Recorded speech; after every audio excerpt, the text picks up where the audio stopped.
Hello, future people. Welcome to Getting Tabled. I'm Jason the Bruce, and today I've got something very special for you. Because today we're going to have a look at the brand new 2-player starter set for Dystopian Wars.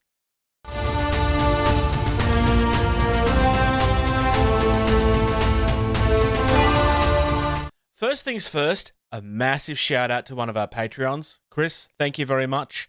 He's the one that actually organised for me to receive this. Instead of having it posted to him, he organised for them to post it to me, because then we can meet up afterwards. Chris and I know each other very well. He's the person that introduced me to Wild West Exodus, which is a game I love. This actually arrived from England in 2 days. It's absolutely insane.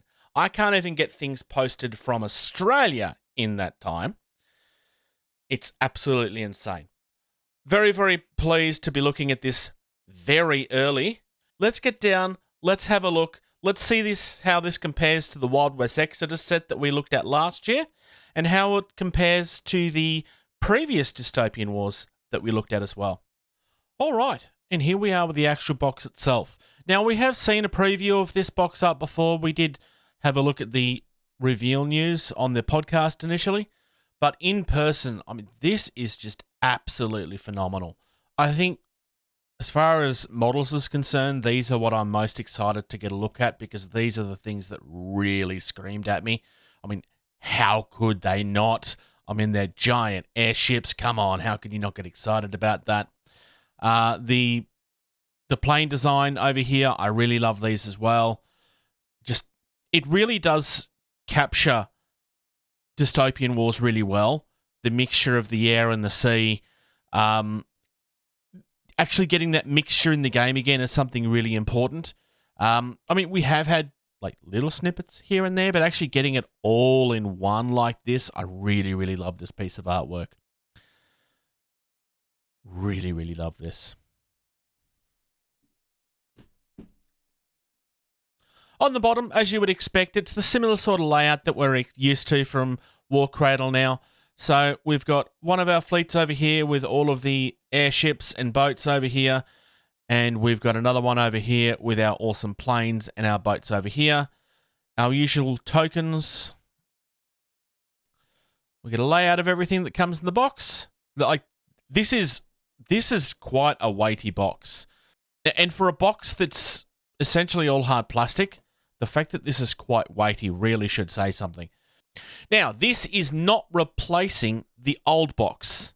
They both still exist. They're going to be on the shelves side by side, and you can buy the one that comes with the fleet that you want. So this is not destroying the old box. It's not coming out instead of it. You can still buy both, and you just buy the one that you prefer.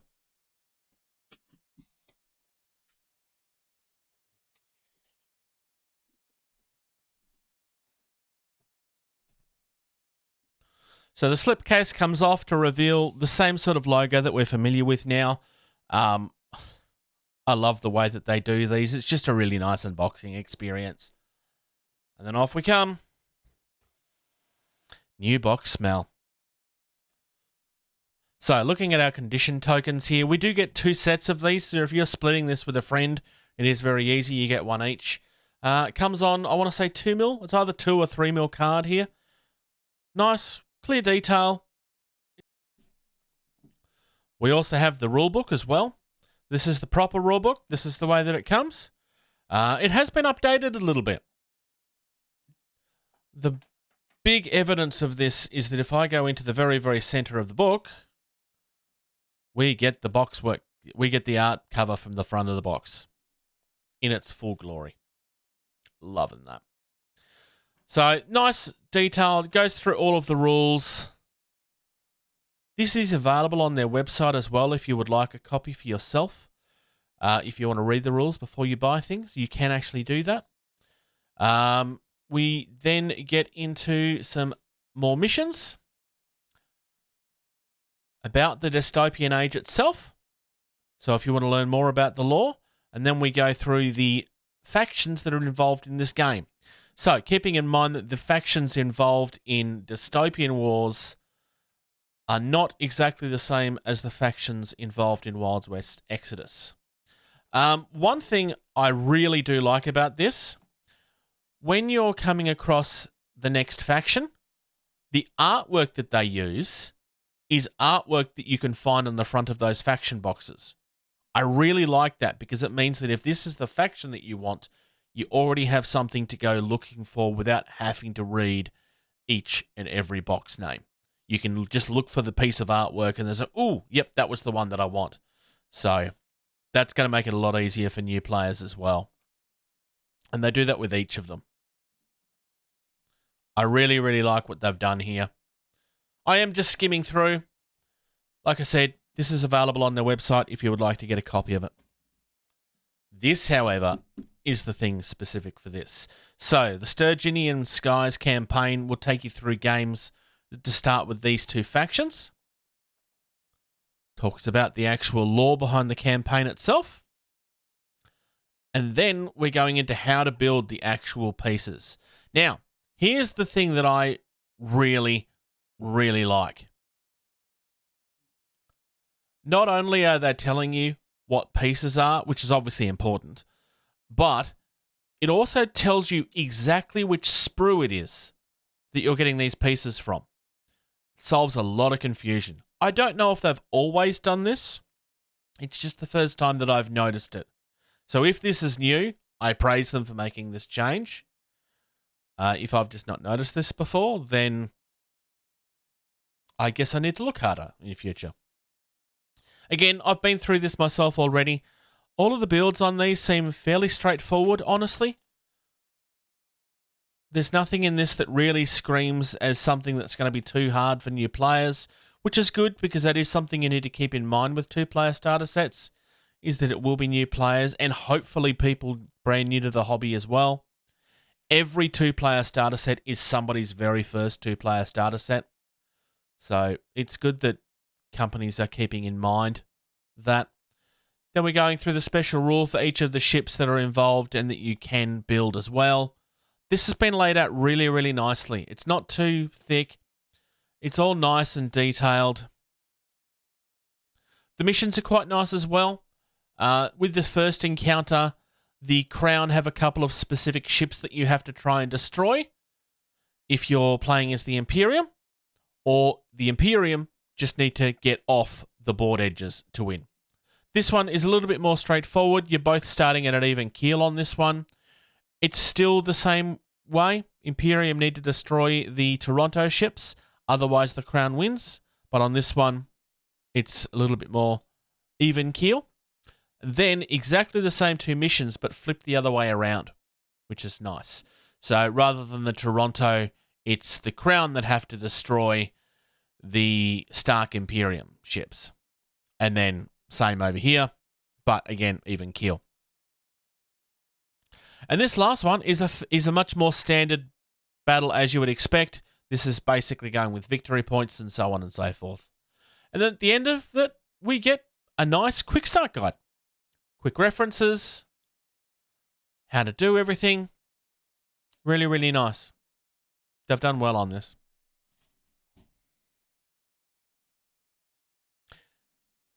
How's that for a wall of plastic? We've got quite a few sprues here. So we're going to go through these.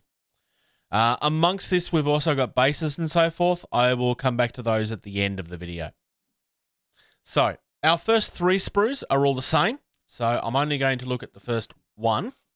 I mentioned in the campaign book how I really like how they're doing and showing you where the sprue, which sprue you're getting from. So if you're trying to find them, you want to flip them upside down. And then you want to look in these two corners. So this one in particular is the Canadian Frontline Supports Part B. And on this particular case, the other side is A. So not only are they telling you which is which, but then also, if I'm only looking for A, I only need to look at this half of the sprue. I don't even need to look at the rest of it. It's just making things so much easier. We've all had the issue of trying to find part numbers, and part numbers do help. But when you're trying to look through an entire sprue, sometimes it gets really tedious and sometimes it gets really hard to find things. Because after a while, everything starts looking the same. This really helps. I really like this. So, having a look at the details of the sprue, War Cradle do absolutely phenomenal kits. Like that should not be of a secret to anyone at this stage. They really are some of the top line that you can get out there. Given that it is a company by Wayland Games, that shouldn't really be surprising. They have been in this industry for quite some time.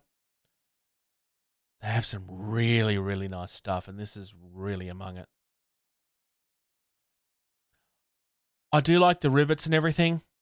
When you're cutting these things out, obviously because how small some of these details are, you're going to want to be careful with that because you could very easily scrape that off with a knife if you're not careful. So obviously make sure that you're careful with what you're doing. Placement of the gates has all been very carefully chosen. They all seem to be in places where you can very easily get it off. There is a little bit of mold lines there. Nothing too shocking, nothing too outrageous, or that you wouldn't expect. Just be careful when you're cleaning it off that you don't accidentally get rid of detail. Is the only thing that I would say there. On the other side, again, absolutely phenomenal detail. So this is where you get a bit of a look at the guns themselves. So these ports are all the same. So you don't actually need to magnetize these. All of the guns have been designed so that they're interchangeable and they just socket straight in. Once you've built them, you just keep all of the parts and then you can swap them in and out as you desire. It's really, really nice. They've really designed this with the customer in mind. I really can't praise them enough for that. Not to say that they're the only company doing it. I am aware of that. But praise should still be given where it's due. I really, really love this. The big, chunky front of the ship. I really love that for some reason. Coming up next, we have the Stark Imperium. We got two of these. So again, we only need one. This is a big, chunky ship, as you would expect, because this is the big airship. Detail on this is amazing. As far as from a distance is concerned, this was the thing that stood out to me the most when we were looking at the previews. Honestly, my opinion hasn't changed. This is absolutely phenomenal.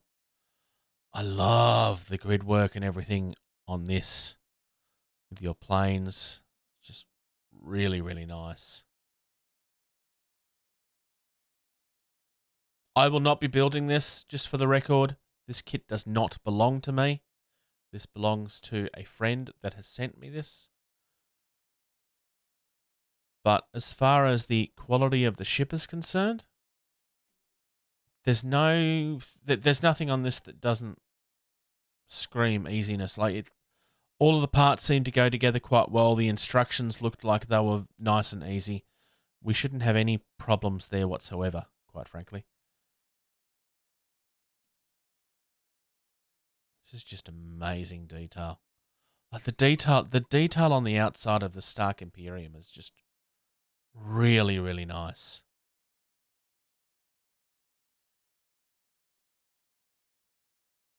I love this. Coming up next, we have the Crown Aerial Squadron. 3 of these. This is the first one that we've got where it's just one sprue as opposed to A and B. So you will have a little bit more to look through on this one. Detail on these is still really, really nice and sharp though. We still have mold lines. Again, you're expecting mold lines on these. This is just the way that hard plastic is. Really nice detail though. I love the ships. The ships are just really, really pretty. Not ships, the planes, sorry. Although we do have a ship on here as well. Everything's laid out really nice and tight as well. Something that some people do cheap out on sometimes is they try to cheap out on what they can fit on the sprue, which doesn't really make sense from a business point of view. If you're going to pay to have a hard plastic sprue made, and make no mistake, these are really expensive to get produced. you're better off designing them so that you're going to get as much out of the sprue as you possibly can. They've done really, really well here. Yeah, like they've done really nicely. The detail on these pieces is just absolutely phenomenal. It's just really pretty. 2 Imperium support squadrons. Detail continues to be really nice.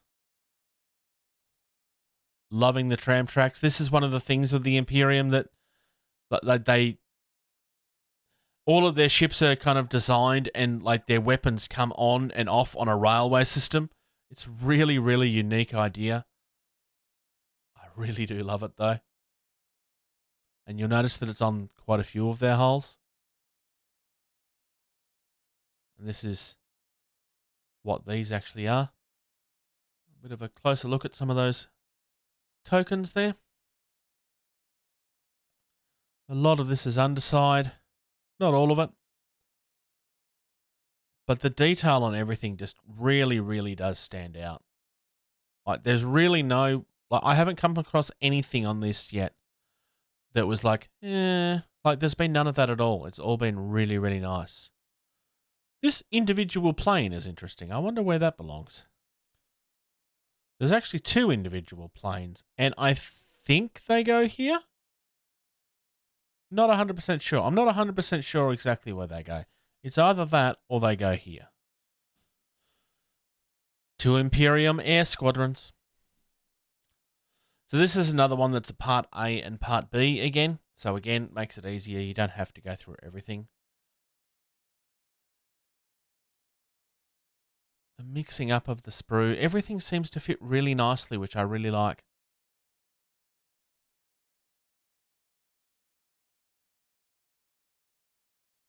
Really, really cool looking weapon here, which is obviously on the front of one of the gunships by the look of it. They will be for the helicarrier ship, the gunships. Ooh, that's pretty. I like that detail. That's really nice. Fins. Yeah, no, they've done really nicely.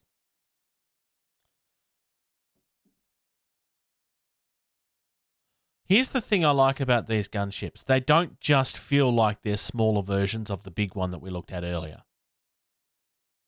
It is a completely different sculpt, and it's a sculpt that still looks really nice.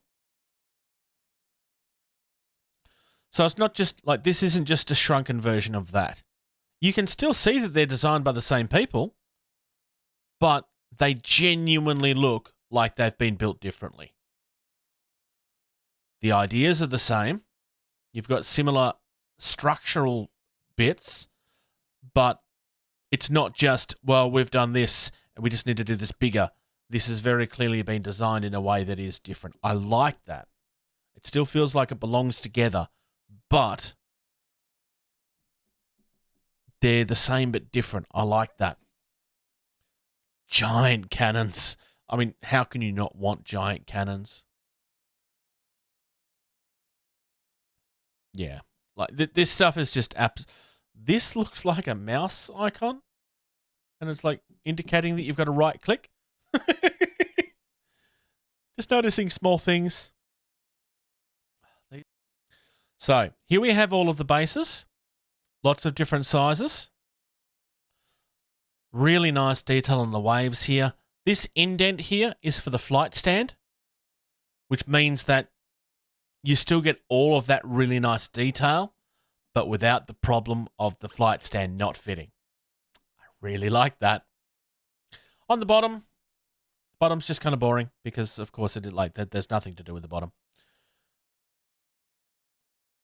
There's no wasted space on there either, though. It's not quite flush, but it's quite nice.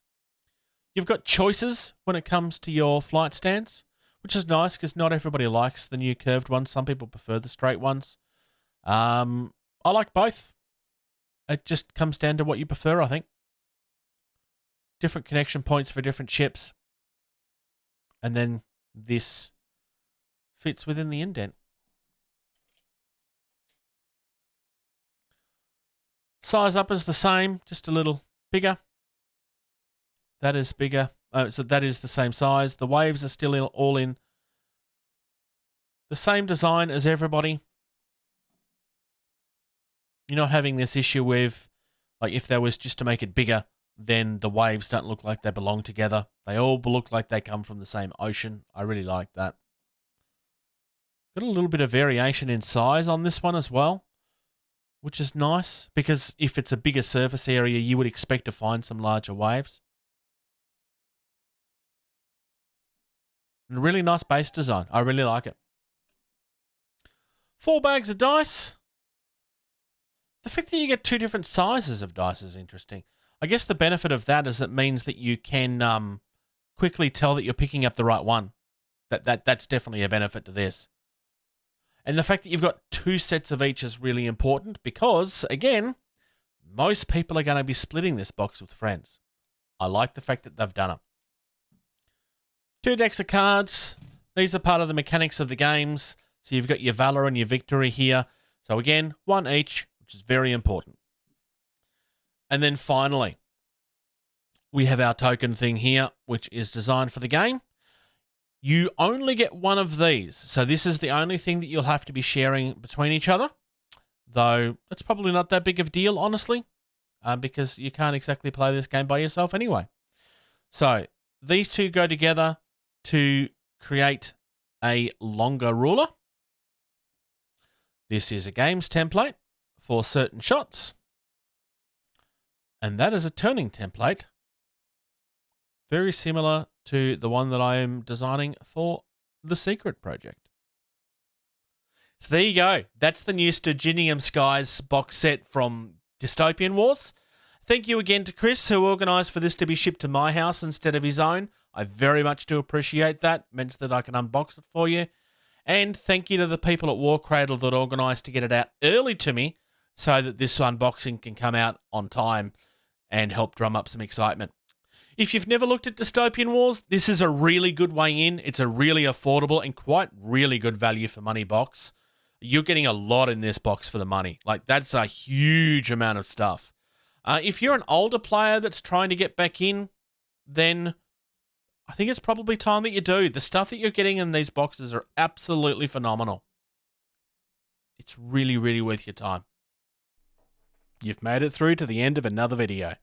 Your next mission is to hit subscribe and comment down below. If you'd like to reach out to the team, consider doing that, gettingtabled@gmail.com. Consider subscribing to our Patreon. For only $2 a month, you get early access to almost every single video that we do.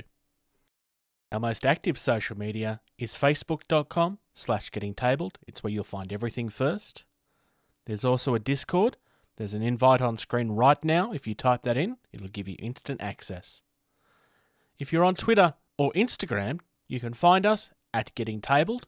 It's not the most active, but it's something we're trying to use more all the time. Come and check out Jason the Bruce at Twitch. He does both video game and hobby content. And of course, without question, play more games.